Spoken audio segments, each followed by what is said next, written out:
This is J. Krishnamurti's 13th public talk in Ojai, California, 1949. For the past few weeks, we have been discussing the importance of self-knowledge.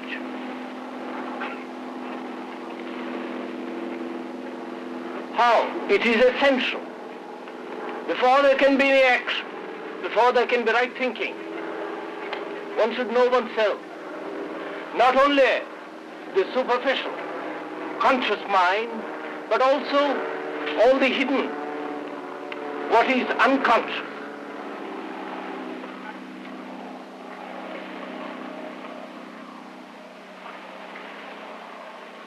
Those of you who have been experimenting with what has been discussed must have come upon a very curious thing in experimenting, that through self-knowledge one accentuates self-consciousness.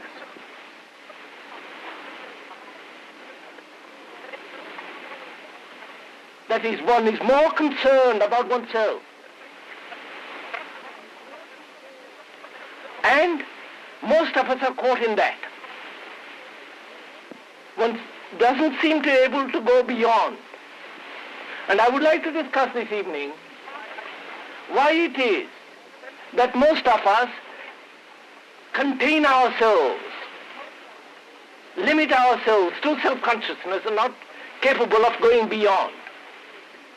Because there is a great deal in it which needs further exploration and discussion. But before I go into that, I would like to point out one or two things. First of all,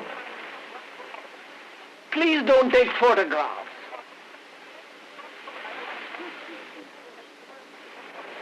You know, this is all, at least for me, this is very serious, what one is talking about. This is not meant for autograph hunters. You won't take pictures and ask autographs from, if you're really very, very serious. It's also, if I may say, so infantile, immature.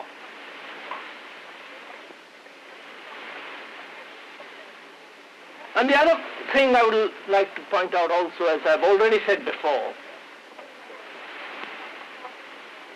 you and I are trying to experiment together here to feel our way into the problems that confront us. And it is impossible, if you are taking notes of what I'm saying, you should be able to deal directly with the problem, not think it over afterwards.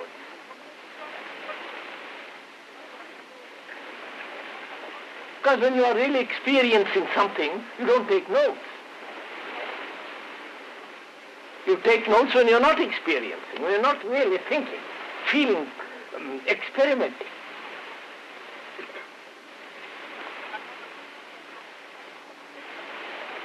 But if you are really experiencing, going along with what is being said, then there is no time or occasion to take notes. Surely, experiencing does not come through words. That's only furthering sensation.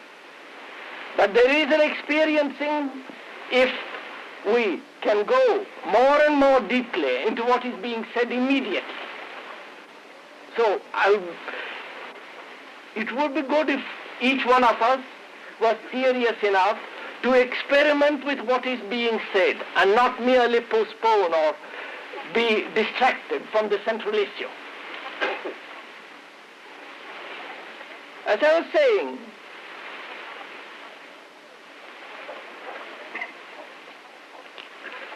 in the search of self-knowledge, in the exploration of it,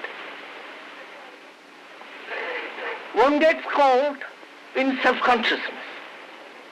One accentuates, emphasizes the me more and more. And why? How is it that happens?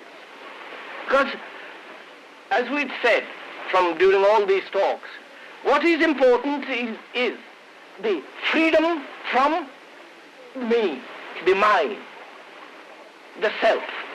Because obviously, a man who does not know the whole process and the content of the self is incapable of right thinking, which is axiomatic. But yet we so shun it, we avoid it. And we think by avoiding it, we should be able to deal or forget it more easily. Whereas if we are capable of looking at it more intensely, more attentively, there is the danger of becoming self-conscious more and more. And is it possible to go beyond? Now, to understand that, we have to go into the problem of sincerity. Simplicity is not sincerity. One who is sincere can never be simple. Because the one who is trying to be sincere, he has always the desire to pattern or approximate himself to an idea.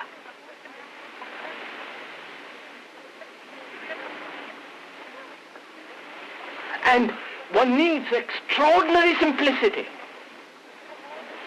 to understand oneself. The simplicity which comes when there is no desire to attain, to achieve, to gain something. And the moment we desire to gain something through self-knowledge, there is self-consciousness,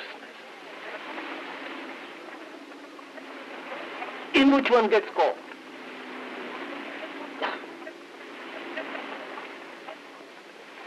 Which is a fact if you examine not only what the various psychologists and other saints have experimented, but when you experiment with yourself, you will come to a point when you will see that unless there is complete simplicity, not sincerity, you cannot proceed. And sincerity arises only, self-consciousness arises only when there is a desire to achieve something, happiness, reality, or even understanding through self-knowledge. That is, when there is a desire for achievement through self-knowledge, there is consciousness, self-consciousness, which prevents going further into the problem. And as most of us, so-called religious people, especially, try to be sincere, we have to understand that question, that word sincerity. Because sincerity develops will. And will is essentially desire.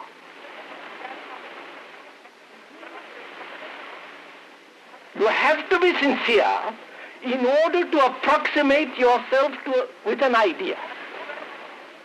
And hence, the pattern becomes more important and the carrying out of that pattern.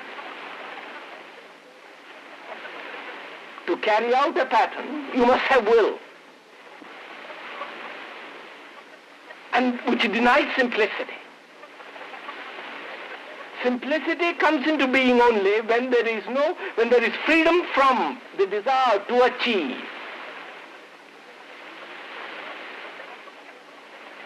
And when you are willing to go into self-knowledge without any end in view. And I think that is important to really think over.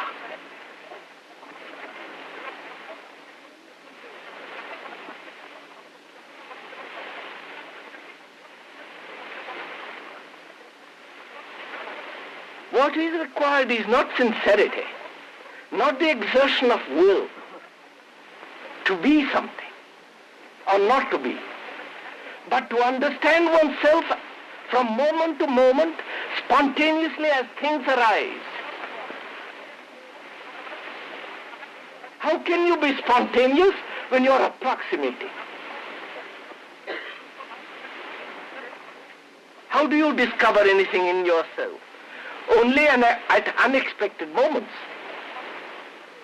When you are not consciously, deliberately shaping your mind or your thoughts, feelings. Only when there is a spontaneous response to the incidents of life. Then you, according to those responses, you find out. But a man who is trying to be sincere to an idea can never be simple. And therefore there can never be full, complete self-knowledge. And self-knowledge can only be discovered more and more fully, deeply, widely when there is passive awareness, which is not the exertion of will. Will and sincerity go together. Simplicity and passive awareness are companions.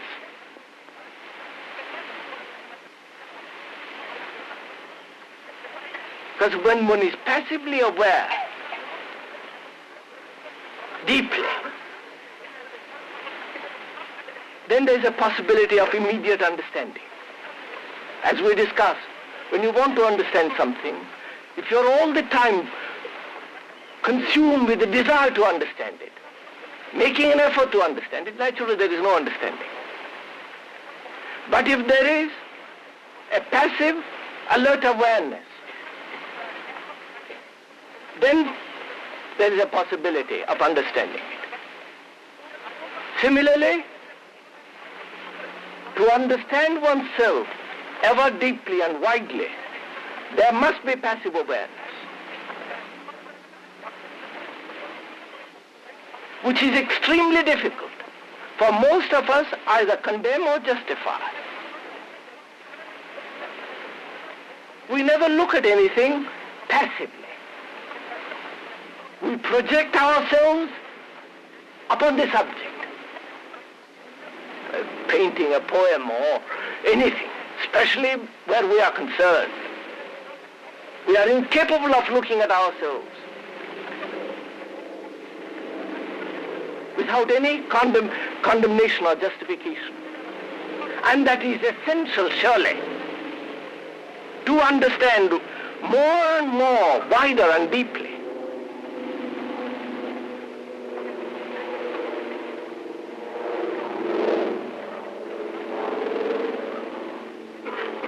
As most of us in the search of self-knowledge get caught in self-consciousness, the danger is being caught, one makes up the thing in which one is caught the most important thing.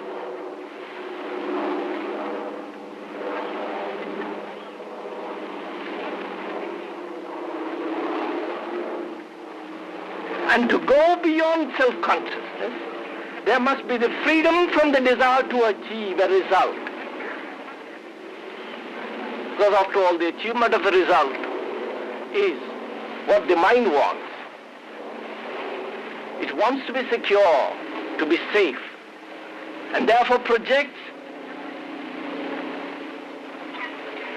out of its own momentum an image, an idea in which it takes shelter.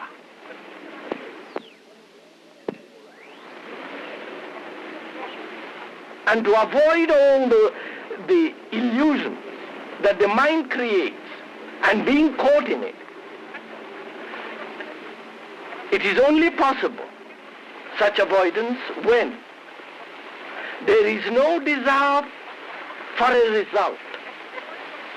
One is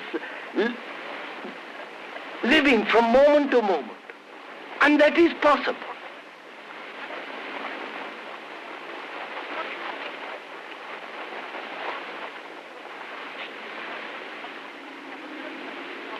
Would you please explain what you mean by dying daily?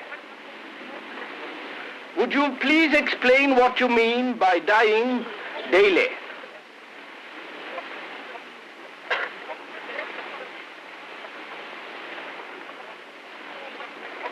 Why is it that we are so frightened of death?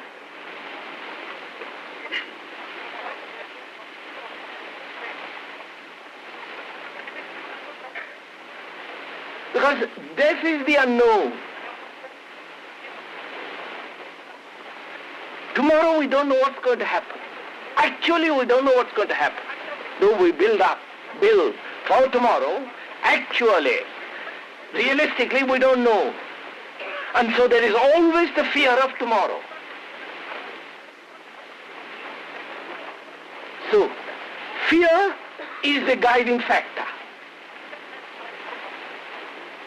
That is the incapacity to meet the unknown.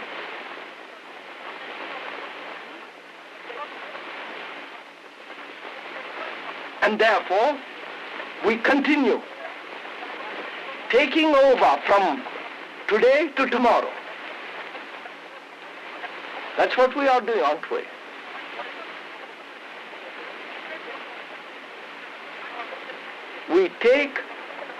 We give continuity to our idiosyncrasies, to our jealousies, to our stupidities, to our memories. We carry them over wherever we are from day to day. Don't we do that?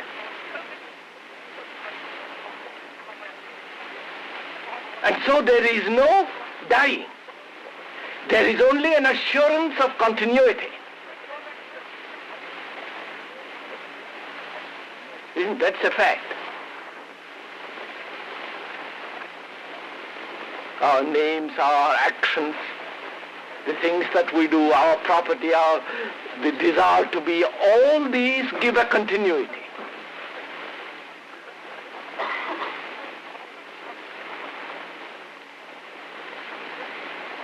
Now, when that which continues obviously cannot renew.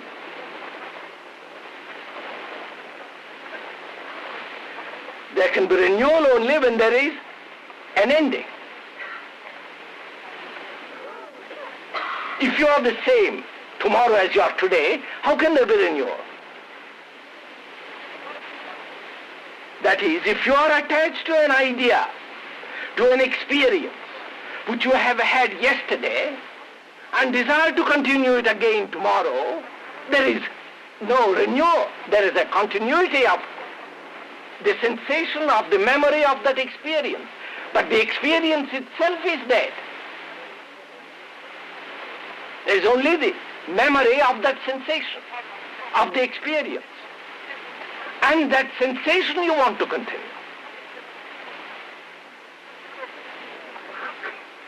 And where there is continuity, obviously there is no renewal.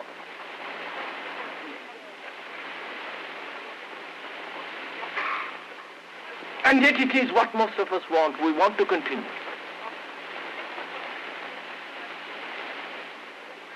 We want to continue with our worries, with our pleasures, with our memories. And so most of us are actually uncreative. There is no possibility of a rebirth, a renewal. Whereas if each day we died, finished all our worries at the end of the day, all our jealousies, all our idiocies and vanities, cruel gossip, the whole business.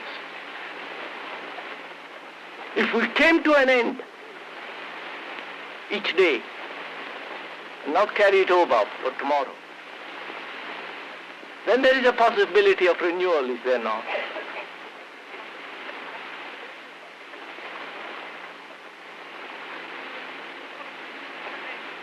Which means, why do we accumulate? And what is it that we accumulate? apart from furniture and few things. What is it that we accumulate? Ideas, words and memories, are they not?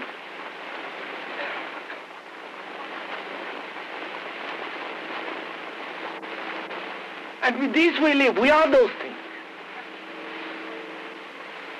And with those things we want to live. We want to continue. And if we did not continue,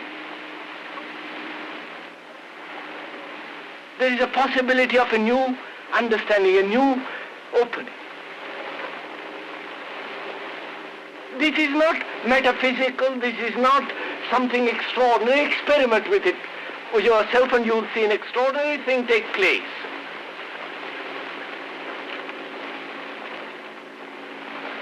How the mind worries over a problem over and over and over again, day after day. Such a mind is incapable, obviously, of seeing something new, is it not? How we are caught in our beliefs, religious, sociological, or any other form of belief. And those beliefs are you. Beliefs are words. And the word becomes important. And so you live in a sensation which you want to continue. And therefore there is no renewal. But if one does not continue, give continuity to a worry, but think it out, go into it fully and dissolve it,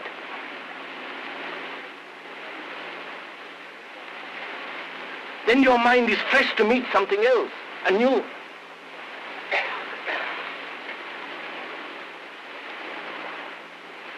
See, but the difficulty is, most of us want to live in the past, in past memories, or in the future, future hopes, future longings, which indicates the present is not significant. And therefore, we live yesterday and tomorrow, and we give continuity to those. If one actually experimented with this thing, really dying each day, each minute, not a day, each minute, to everything that one has accumulated,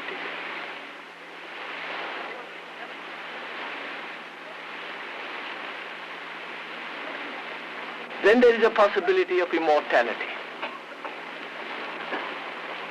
Immortality is not continuity, which is merely time.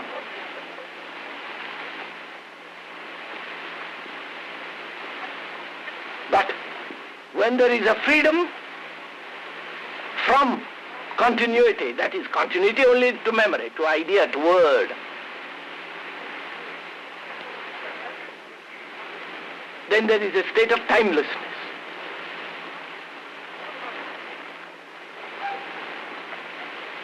Which cannot be understood if you are merely the result of a continuity. Therefore it is important to die every minute, to be reborn again, not as you were yesterday.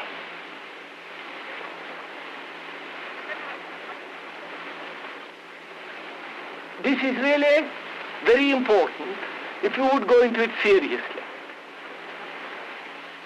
Because in that there is a possibility of creation, a transformation.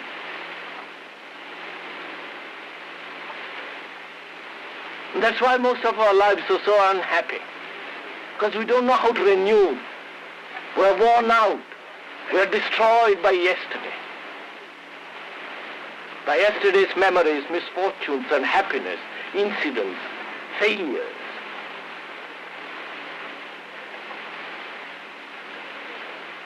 Yesterday burdens our minds and hearts. And with that burden we want to understand something which cannot be understood within the limits of time.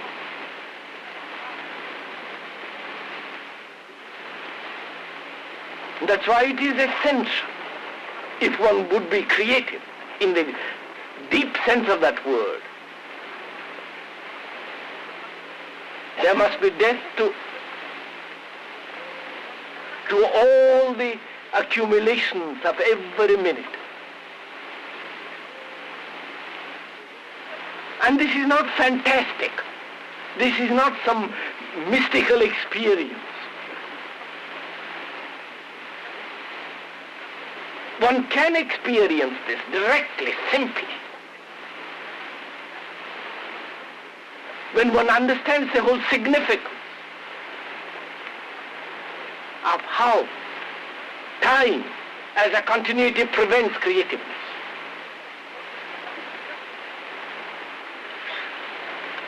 How does a truth, as you have said, when repeated, become a lie? What really is a lie? Why is it wrong to lie? Is this not a profound and subtle problem in all the levels of our existence?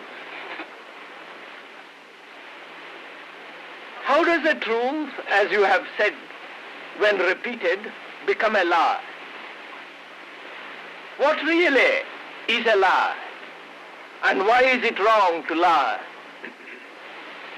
Is this not a profound and subtle problem in all the levels of our existence?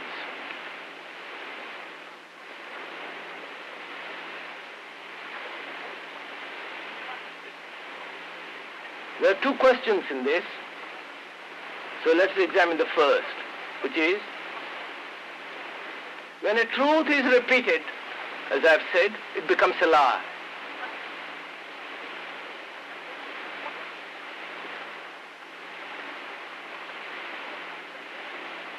What is it that we repeat?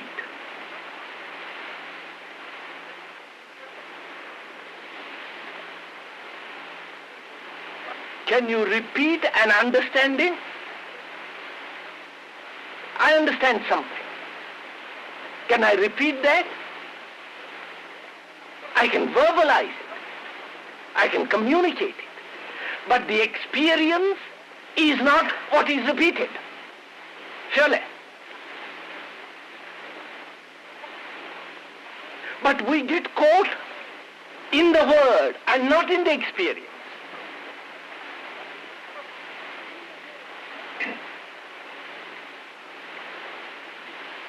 If you had an experience, can you repeat it? You may want to repeat it. You may have the desire for its repetition, for its sensation. But once you have experience, it is over. It cannot be repeated.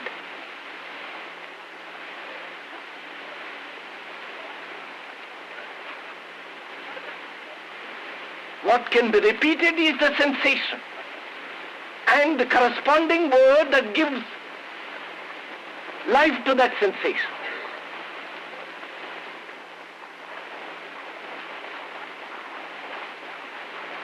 And as most of us are propagandists, unfortunately, we are caught in the repetition of the word. So we live on words, and the truth is denied. Now take, for example, that feeling of love. Can you repeat it? When you hear love your neighbor, is that a truth to you?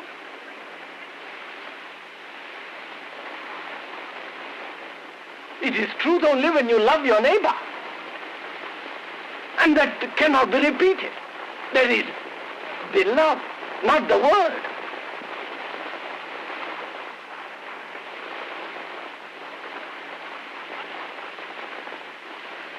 But most of us are happy, content with repetition. Love your neighbor. Or don't be greedy.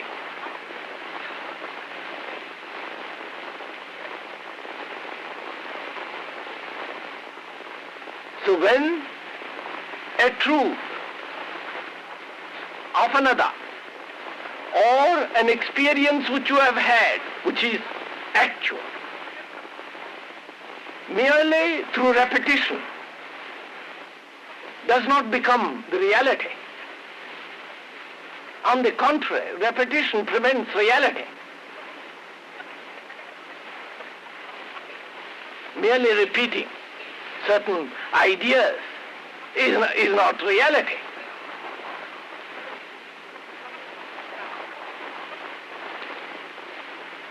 Now, the difficulty in this is to understand the question not as an opposite, not something opposed to truth, as a lie.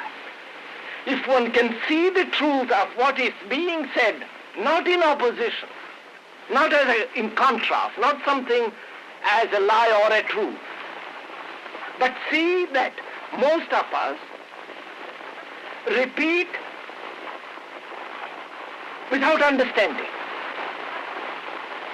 Say, for instance, we have been discussing, not naming. The whole problem of not naming. Many of you will repeat it, I'm sure of it, and make the thinking that is the truth. Obviously it is not.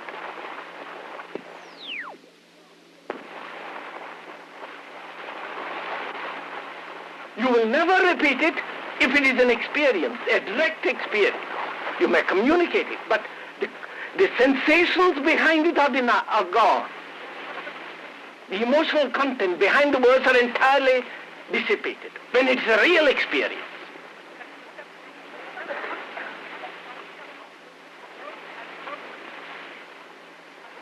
Take, for example, the question which we discussed a few days ago, a few weeks ago, that the thinker and the thought are one.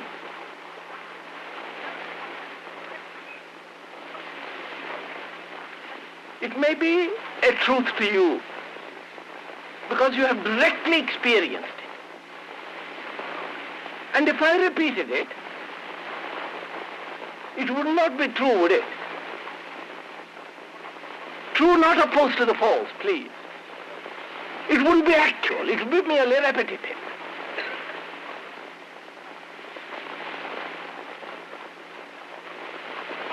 And therefore has no significance.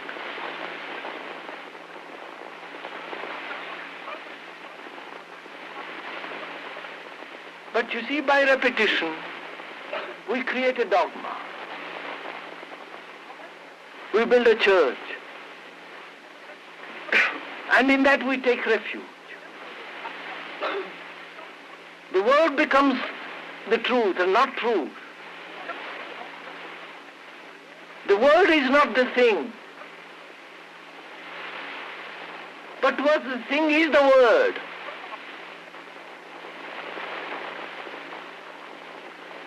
That's why one has to be so extremely careful not to repeat something which you really don't understand.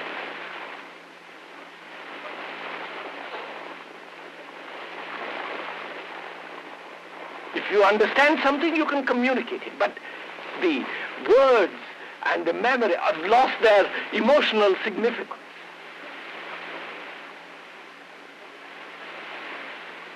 Thereby, one's outlook, one's vocabulary changes in ordinary conversation.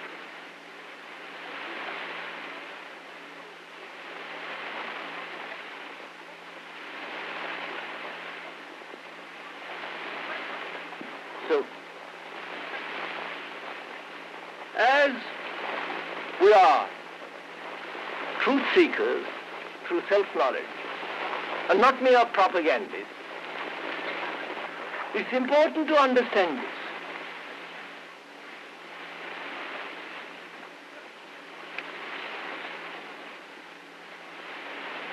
Because through repetition, one mesmerizes oneself by words or by sensations. One gets caught in illusion.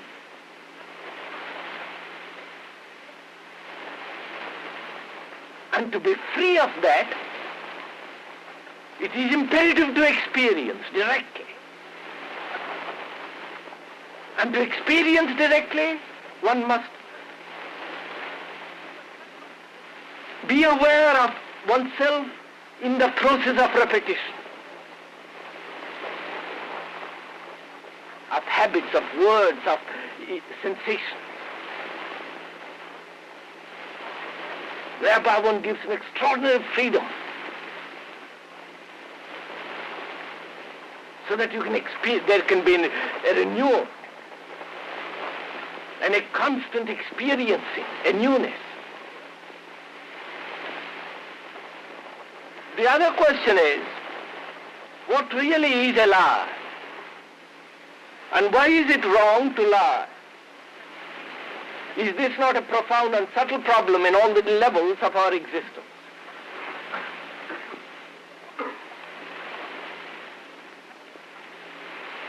What is a lie?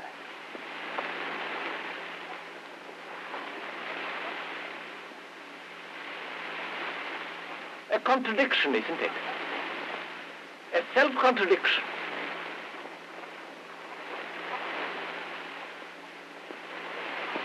One can consciously contradict or unconsciously. Either it can be deliberate or unconscious. Either the contradiction can be very, very subtle or obvious.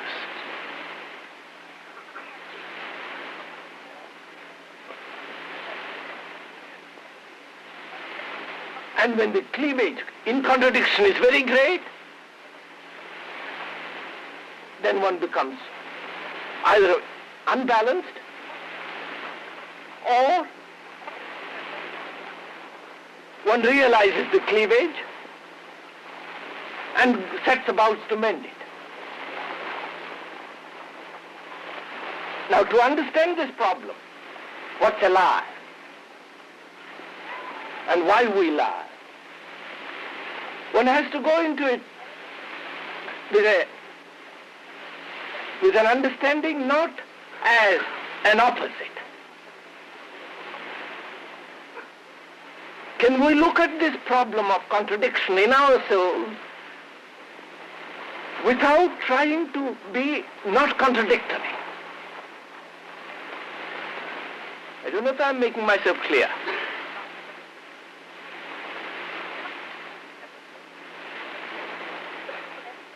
Our difficulty in examining this question, isn't it? Is it not? That we condemn readily lie, a lie. But to understand it, can we not think of it not in terms of truth and falsehood, but what is contradiction?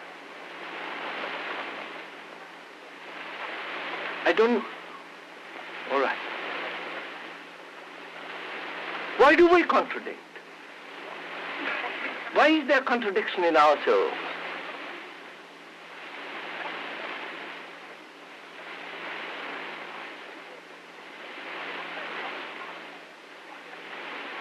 Is there not an attempt to live up to a standard, up to a pattern?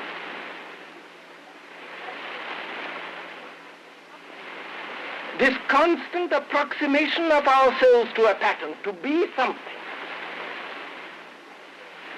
in the eyes of another or in the eyes of oneself. There is a desire, is there not, to conform to a pattern. And when is not living up to that pattern, there is a contradiction. Now, why do we have a pattern? A standard, an approximation, an idea up to which we are trying to live. Why?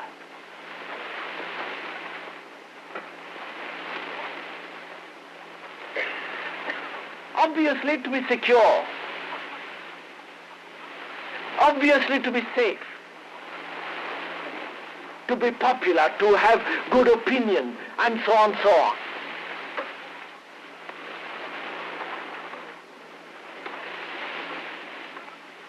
There is the seed of contradiction.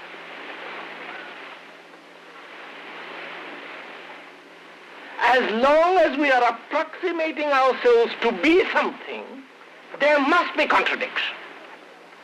Therefore, there must be this cleavage between the false and the true. I think this is important if you will quietly go into it.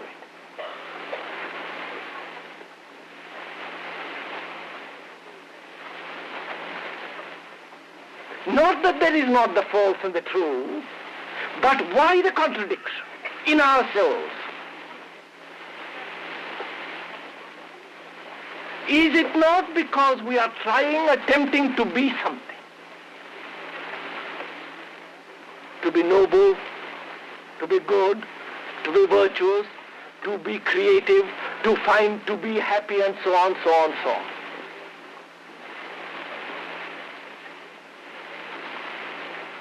And in the very desire to be something, there is a contradiction, not to be something else. And it is this contradiction that is so destructive.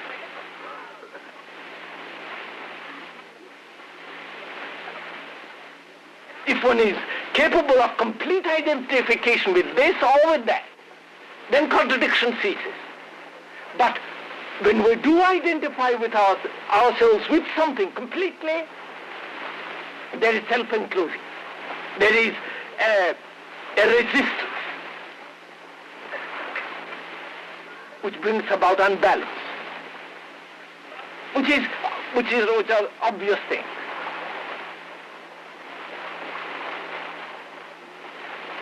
So our difficulty in this question is, why is there contradiction in ourselves?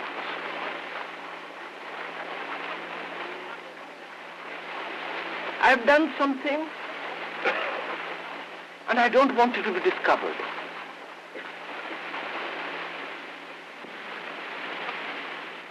I have thought something which doesn't come to the mark, which puts me in a contradiction, and I don't like it. So, where there is an approximation, there must be fear. And it is this fear that contradicts.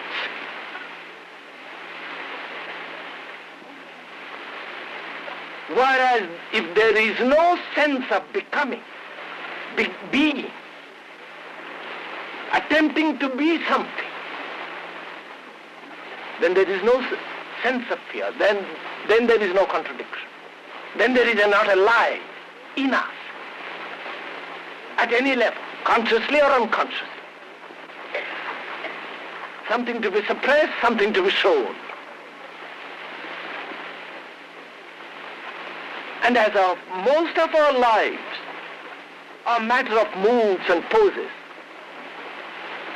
depending on our moods we pose, which is a contradiction. When the mood disappears, we are what we are. It is this contradiction that is really important, not how superficially you politely white lie or not. And as long as this contradiction exists, there must be a superficial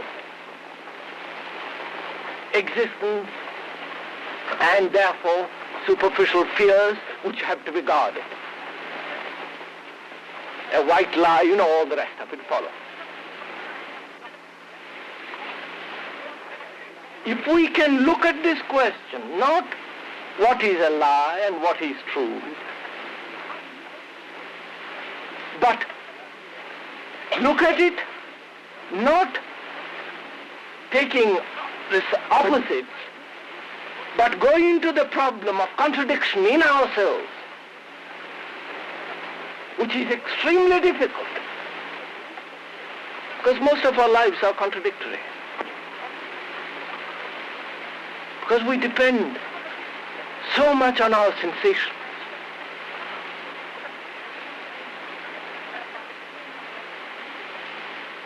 We depend on memories, on opinions. We have so many fears which we want covered up. All these create contradiction in ourselves. And when the contradiction becomes unbearable, one goes off one's head.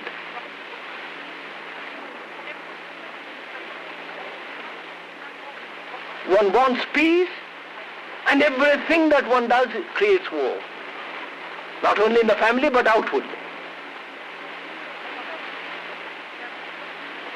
And instead of understanding what creates conflict, we only try to become more and more one thing or the other, the opposite. And thereby create greater cleavage.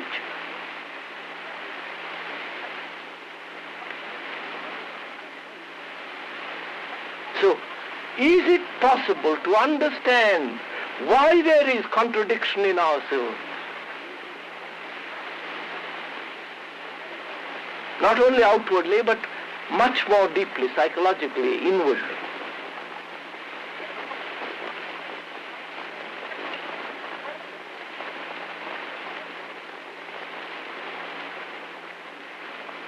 First of all, is one aware that one lives a contradictory life?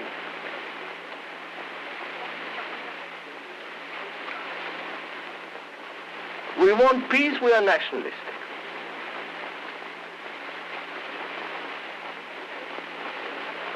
We want to avoid these social miseries, and yet each one of us is so individualistic,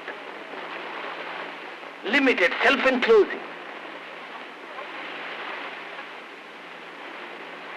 So we are constantly living in contradiction.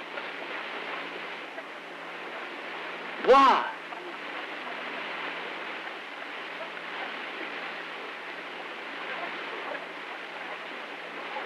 Is it not because we are slaves to sensation? Which is not just matter to be denied or accepted. It requires a great deal of understanding. What are the implications of sensation? Which are desires. We want so many things, all in contradiction with each other. We have so many masks in contradiction with each other. And we take on a mask when it suits us. And deny it when something else is more profitable, more pleasurable.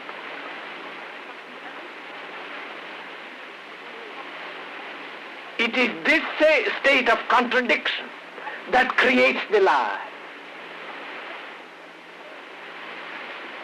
And in opposition to that, we create the truth. But surely truth is not the opposite of lie. That which has an opposite is not true.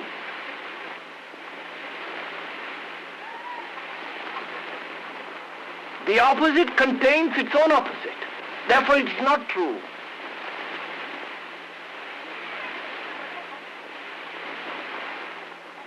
And to understand this problem very profoundly, one must be aware of all the contradictions in which we live. When I say I love you, with it goes jealousy, envy, anxiety, fear.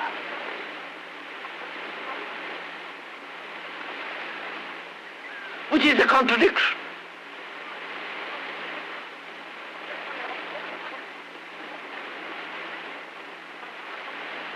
And it is this contradiction that must be understood.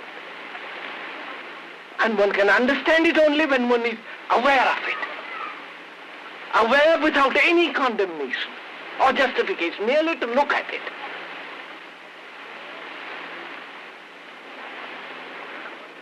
And to look at it passively, one has to understand all the process of justification and condemnation. So it is not just an easy problem to look passively at something. And in understanding that, one begins to understand the whole process of the way of one's feeling and thinking. And when one is aware the full significance of contradiction in oneself,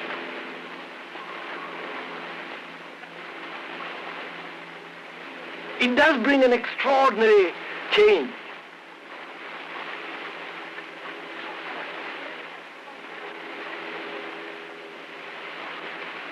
One is oneself then, not something which you are trying to be.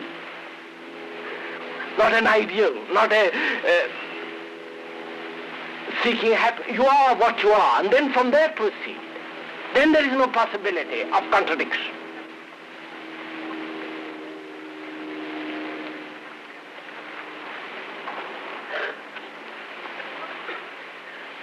I feel sincerely,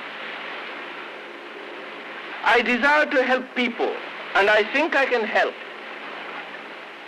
But whatever I say or do to another is interpreted as interference and as domineering. So I am thwarted by others and feel myself frustrated. Why does this happen to me? I feel sincerely, I desire to help people and I think I can help. But whatever I say or do to another is interpreted as interference and as domination. So I am thwarted by others and feel myself frustrated. Why does this happen to me?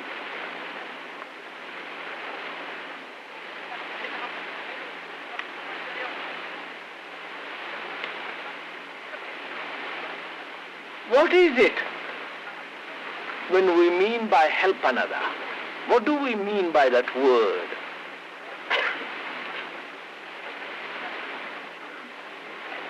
Like the word service, what does it mean? You go to the gas station and he serves, you pay him. But he uses the word serve like all the business people.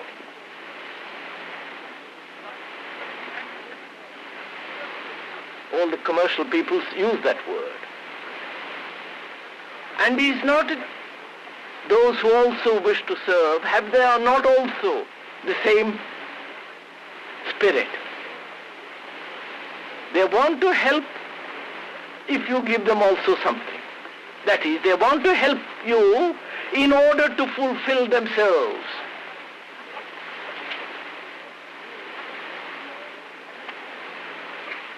And when you resist, you begin to criticize, they feel frustrated. In other words, they are not really helping you.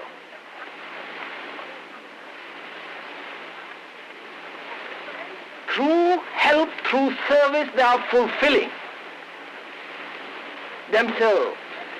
In other words, they are seeking self-fulfillment under the guise of help and service,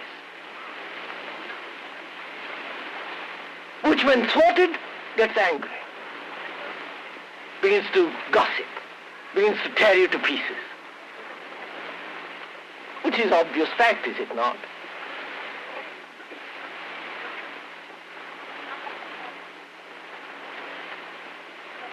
And can you not help and serve another without asking anything? Which is most difficult, which is not just easy, say yes, it can be done. When you give something to somebody, a few $100, haven't you something with which you are tied? Don't you tie that $100? Hasn't it a tail?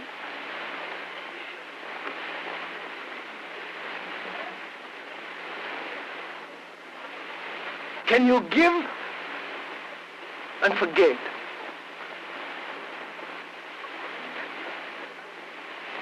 This giving from the heart is real generosity.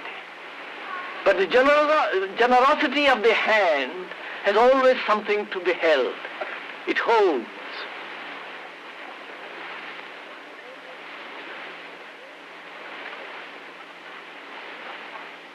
And similarly, those who want to help, when they are prevented for various reasons, feel frustrated, feel lost. They won't stand criticism. It's misrepresented, mistranslated, misinterpreted. Because through their anxiety to help you, they are fulfilling themselves. So the problem is there self-fulfillment? Is it not? From that arises next question. Is there self-fulfillment?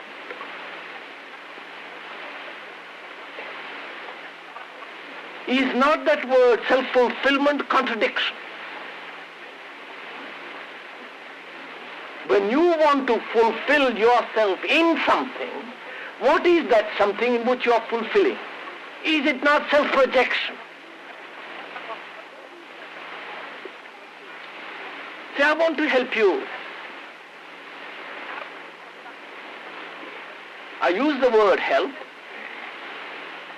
but which covers my desire for self-fulfillment. What happens when I have such a desire? I neither help you nor fulfill.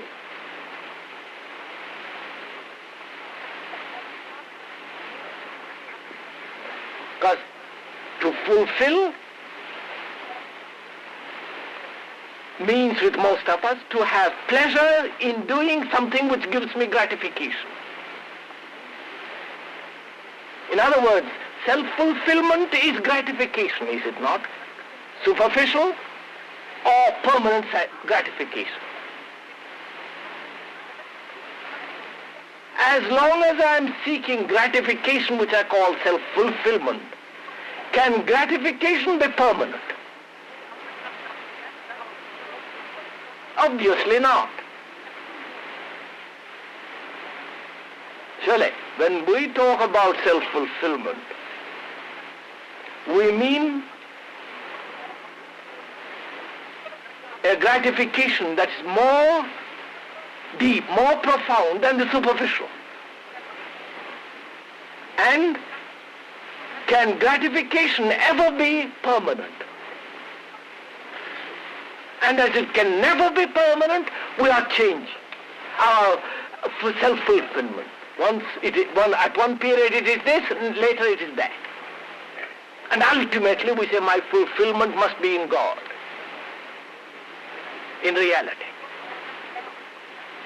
Which is reality we make as a permanent gratification. So in other words, we are seeking gratification when we talk about self-fulfillment. And instead of saying, I want to help you in order to gratify myself, which would be too crude and we are too subtle for that, we say, I want to serve you. I want to help you. And when you are prevented, I feel lost, I feel frustrated, angry, irritated. Under the guise of help, service, we do a lot of monstrous things. Deceptions, illusions. Therefore, those words need examination, like self-fulfillment, like help, like service. And when we really understand it, not just verbally, deeply, profoundly, then we will help without asking anything in return.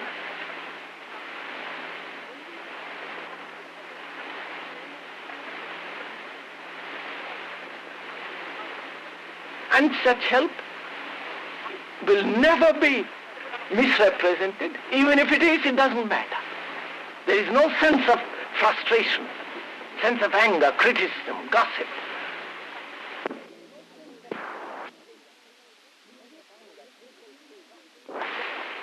What is aloneness? Is it a mystical state? Does it imply freeing oneself from relationship? Is aloneness a way to understanding? Or is it an escape from outward conflict and inward pressures. What is aloneness? Is it a mystical state? Does it imply freeing oneself from relationship? Is aloneness a way to understanding? Or is it an escape from outward conflict and inward pressure?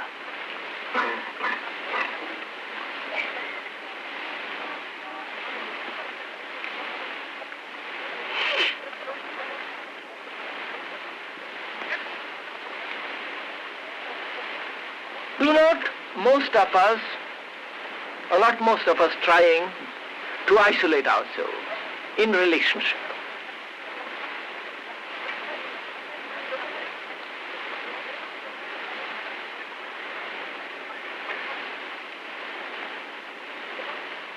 We try to possess people. We try to dominate people, which is a form of isolation, is it not? Our beliefs, our ideas are a form of isolation.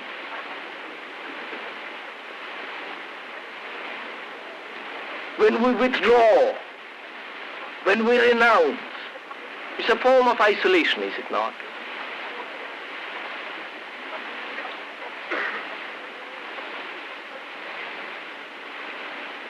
The inward pressures and outward conflicts force us to protect ourselves, to enclose ourselves. That's a form of isolation, is it not? And through isolation, can there be any understanding?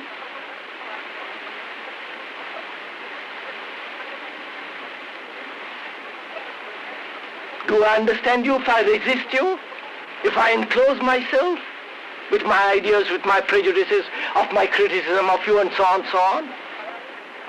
I can understand you only when I am not isolated, when there is no barrier between us, either verbal or psychological states of moods and idiosyncrasies. But to understand, I must be alone, mustn't I? Alone in the sense unenclosed, uninfluenced.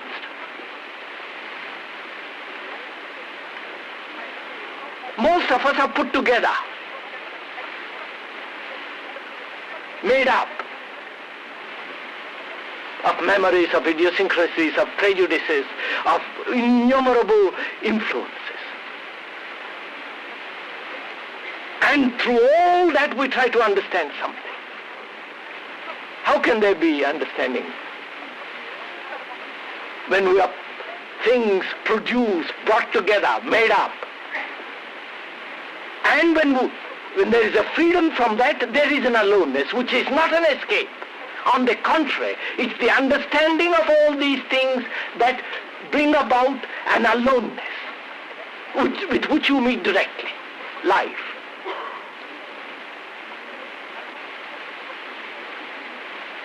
If we are a mass of opinion, beliefs,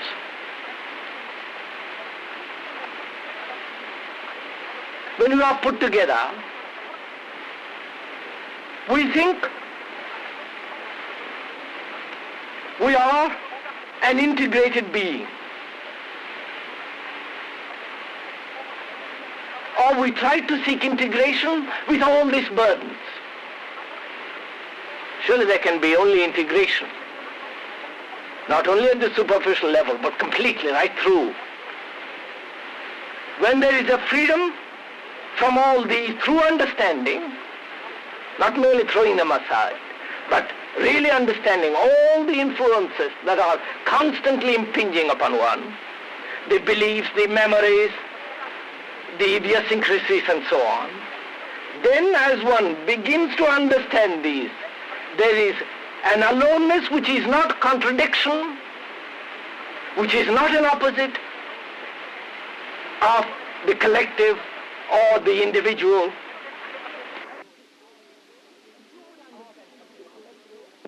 If you would understand something, aren't you alone?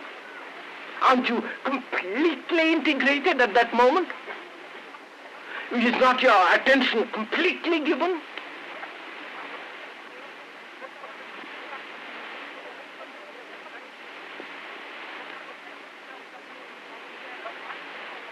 and through withdrawal.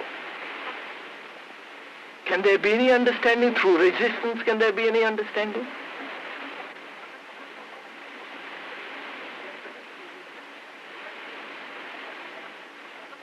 When you renounce something, does that bring understanding? Surely understanding comes not through resistance, not through withdrawal, not through renunciation. Only when you understand, when there is the full, when you understand the full significance of a problem, then the problem disappears. You don't have to renounce it. You don't have to renounce wealth, certain obvious greeds. But when you are capable of looking at it directly, without any criticism, passively aware of it, it drops away from you. And in that state of passive awareness, is there not complete attention, not as an opposite, exclusive concentration? It is not an exclusive concentration. It's an awareness in which there is no contradiction.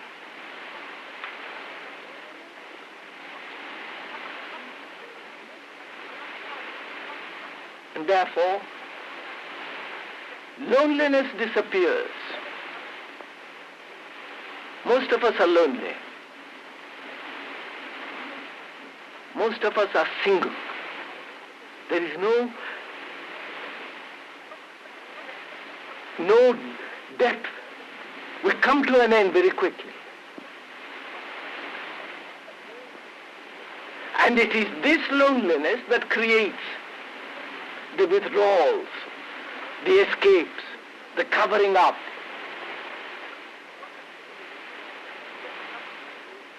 And if we would understand that loneliness, we must discard all these coverings and be with it. It is that being is alone.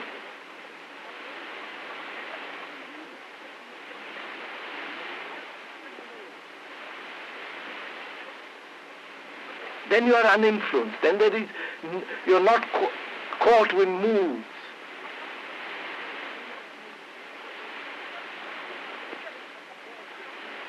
And it is essential to be alone, which most of us dread. We never go out, hardly ever by ourselves. The radio, the magazine, the newspapers, the books. Or if we haven't that, we are occupied with our own thoughts. The mind is never quiet. It is this quietness that is alone. That aloneness is not induced. It is not made up.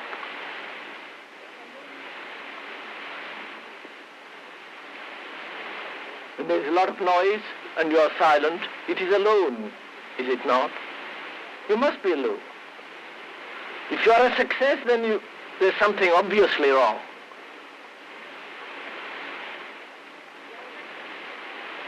Whereas most of us seek success.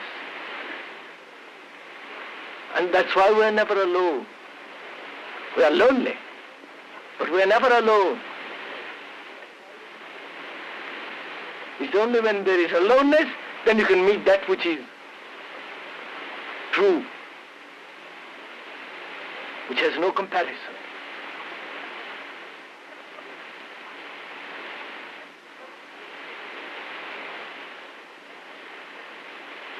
And as most of us are afraid to be alone,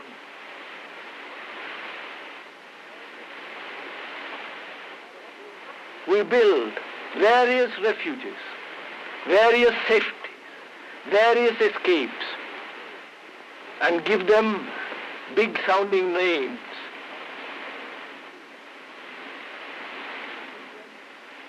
They offer marvelous escapes.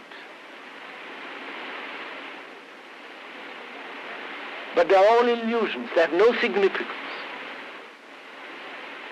It's only when we see that they have no significance, actually not verbally, then you are alone.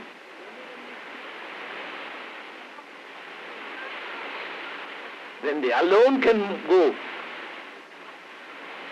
can really understand.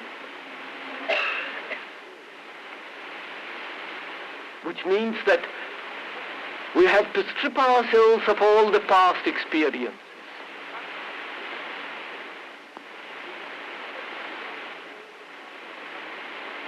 Of memories, of sensations which we have built so sedulously and regard so carefully.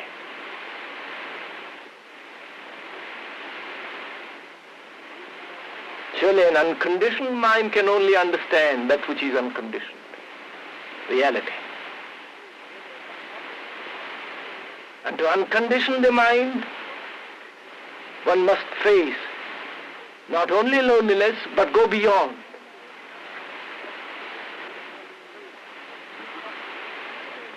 Not hold on to memories that are crowding in.